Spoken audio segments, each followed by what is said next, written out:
So నేను weekly 4 to 5 times వరకు నేను మిల్క్ అయితే పక్కా తీసుకుంటా. దాంట్లో ఓట్ మిల్క్ అయితే పక్కా తీసుకుంటాను నేను. సో మన ఓట్ మిల్క్ నుంచి మనకి ఎన్ని క్యాలరీస్ వస్తాయి అనేది ఇప్పుడు నేనైతే ఎక్స్ప్లెయిన్ చేస్తాను నేను. సో మనకి ఈజీగా 250 ml మిల్క్లో మనకు 120 క్యాలరీస్ అయితే వస్తాయి.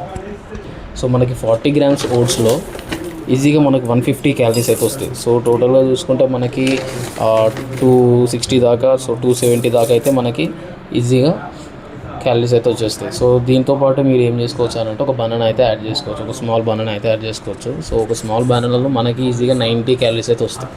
90 క్యాలరీస్ అంటే మనకు టోటల్గా 360 క్యాలరీస్ అయితే వచ్చేస్తున్నాయి. సో మనం మార్నింగ్ డైలీ బ్రేక్ఫాస్ట్లో మనం క్యాలరీస్ అనేది తీసుకోవాలంటే మనకి 300 నుంచి 400 వరకు క్యాలరీస్ అనేది తీసుకోవచ్చు. మనకి ఈజీగా ఇప్పుడు దీంట్లో మనకి 270 క్యాలరీస్ అయితే వస్తున్నాయి. ఒక స్మాల్ బనానా తీసుకున్నాం అనుకో, దాంట్లో మనకి ఈజీగా 360 క్యాలరీస్ అయితే వచ్చేస్తాయి.